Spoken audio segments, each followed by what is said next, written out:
NCRI that Iran will remain a threat to its neighbors and to its own people so long as the Supreme Leader claims total authority over the nation's affairs and violates the sovereignty of other nations. In democracies like America, elected leaders have limited terms, and citizens are accustomed to choosing new office holders, promising a different direction whenever the public believes change is needed. That is why we agree with the NCRI that U.S. policy has misunderstood Iranian regime politics for years. Whether hardline or so-called reformists, all of Iran's leading regime figures bear responsibility for terrorism, assassination, and massive human rights violations and political executions. None has clean hands, and all of them will block true reform. In democracies like America, we tend to label politicians based upon their place in the liberal to conservative spectrum, because these differences in philosophy translate into differences in policy. However, we agree with the NCRI that Iran, those labels have no meaning whatsoever for the people. Hassan Rouhani is called a reformer, but internal repression and external aggression have only increased since he took office. Iran is already conducting provocative missile tests that the P5+1 thought had been prohibited by the nuclear agreement. Like most of our colleagues in Washington, we have for many years looked for opportunities to achieve real restraints on nuclear proliferation by untrustworthy states, including Iran. Yet we share the NCRI's concern that the Joint Comprehensive Plan of Action fell short of ending the threat of a future nuclear-armed Iran. Whether or not the Tehran regime is following the letter of this agreement, it is clear they have nothing but contempt for the spirit of the deal. We particularly commend Madam Rajavi for advocating a nuclear-free Iran as a core policy of the NCRI regime. There is no threat to the Iranian people that would be reduced by nuclear weapons in the hands of this regime. Whatever views each of us may hold about the U.S. administration's nuclear negotiations with Iran, we all recognize that the U.S. has given Tehran a free hand in Syria, Iraq, Yemen, and elsewhere throughout the negotiations, with the result that Iran has caused grave damage in each of these places. That's why we agree with the NCRI that the time is long overdue for the United States and other democratic countries to pay for a closer attention, much closer attention to Iran's leading role in the destabilizing of its Arab neighbor countries and fanning the sectarian conflict that exists in those countries, and to give much higher priority to deterring and demanding an end to this unlawful aggression by the Iranian mullahs.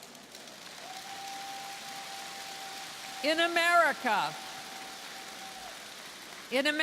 where all the attention in 1979 after the Shah fell was on the American hostage crisis, we have overlooked how the fundamentalists under Ayatollah Khomeini suppressed the population's desire for democracy through deadly force starting in 1981.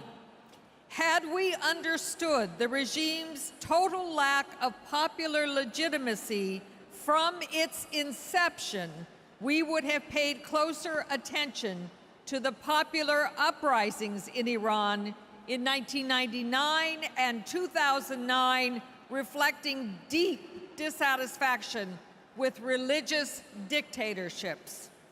After meeting countless exiled Iranians in America and in Europe, and understanding the traumatic crimes inflicted on their families, with as many as 120,000 murdered by the regime, and 3 executions daily, even an average now that's going up, we are fully persuaded that this regime does not reflect the will of the 79 million Iranian people and stays in power only through the relentless combination of repression and propaganda at home and export of terrorism and fundamentalism outside Iran.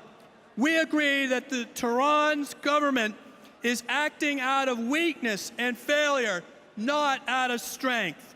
Indeed, Tehran's best source of strength is the rest of the world's lack of a firm policy against this regime's transgressions, ignoring the desire of the Iranian people for change. In America, there has been much concern over the release of substantial frozen funds to Iran as a result of the nuclear agreement. We were led to believe that the Iranian people would benefit from government spending on their living conditions and well-being. Yet we now face with widespread indication that the business with outside world is now being handled almost exclusively by front companies profiting by the dictatorship. We see that the funds unfrozen by lifting of the sanctions are fueling the sectarian conflicts in Syria and Iraq and arming violent non-state actors in the rest of the Arab world, including Hezbollah and the Houthi in Yemen.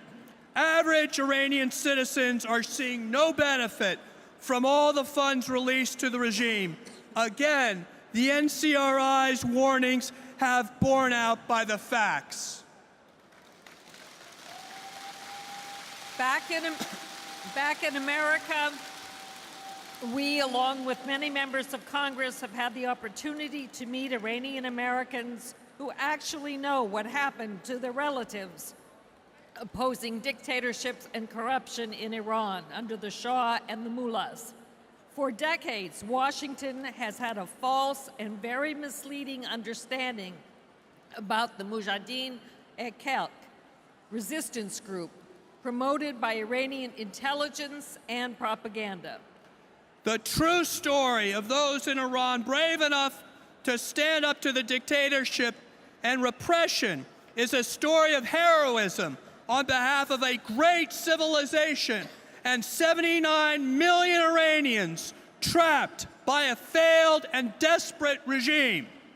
We support the NCRI and MEK because we know the truth about their legitimate resistance to tyranny, confirmed by several major judicial reviews in both Europe and North America, and are no longer confused about what is their cause and that that cause is just.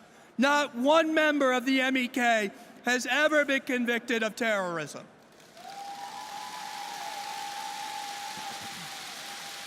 As Americans, we feel a special obligation to focus on the future and to be a positive agent of change for the better. For many years, the U.S. has fallen short in understanding what kind of liberalization and change the people of Iran have wanted, going back to the days of Mossadegh and even as far back as 1906. With the U.S. administration clearly having misread Iran's unchanging hostility towards U.S. interests in the nuclear talks, it's time for America to move forward and start talking to the organization representing educated, principled, and modern Iranian Muslim men and women all over the world who support the NCRI and Madam Rajavi's 10-point plan.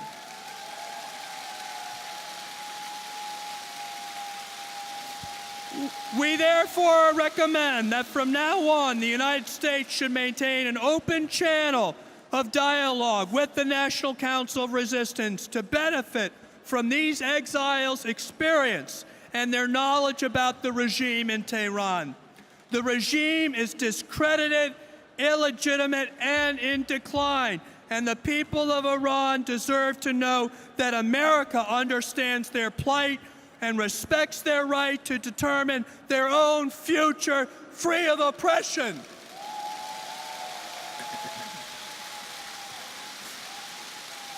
Finally, as Americans, we value our country's honor and reputation and stand here today believing that our government must uphold the solemn pledges it has made in the name of the American people.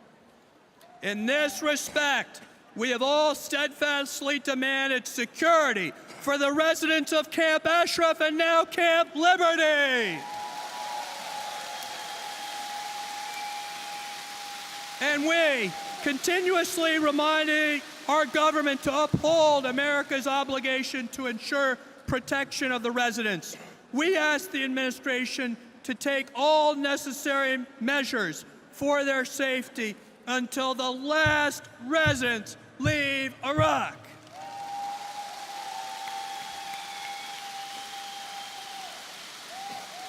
And we urge the United Nations to relocate the residents with a far greater urgency. We call on the government of Iraq to prevent agents of the Iranian regime from gaining access to Camp Liberty with the intention of disrupting the relocation, and to uphold its commitment to allow the residents to sell their assets in Ashraf and Liberty and take personal possessions with them to Albania.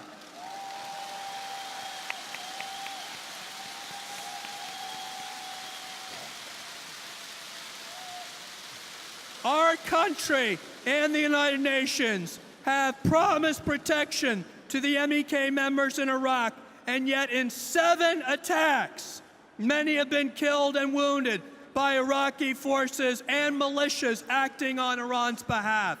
It's time the United States made clear that we will keep our word and uphold our principles and those of the United Nations.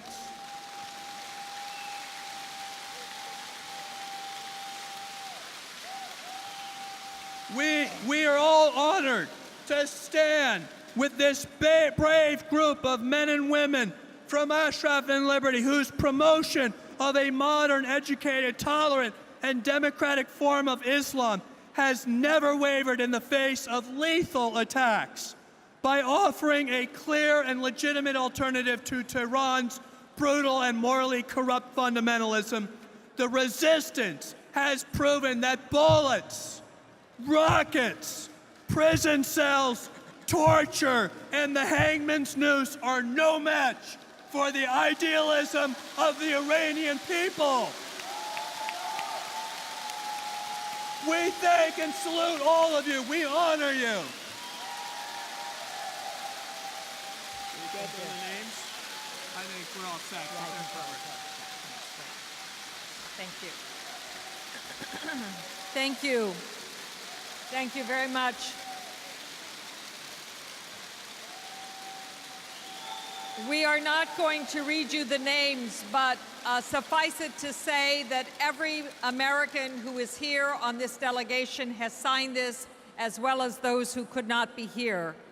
And now, thank you, Patrick. I would like to invite to the stage the next group of Americans. They are Michael Mukasey, 81st Attorney General of the United States, Howard Dean, former governor of Vermont and chairman of the Democratic National Committee from 2005 to 2009, Louis Freeh, former director of the FBI, and Mitchell Reese, former director of policy and planning at the U.S. Department of State.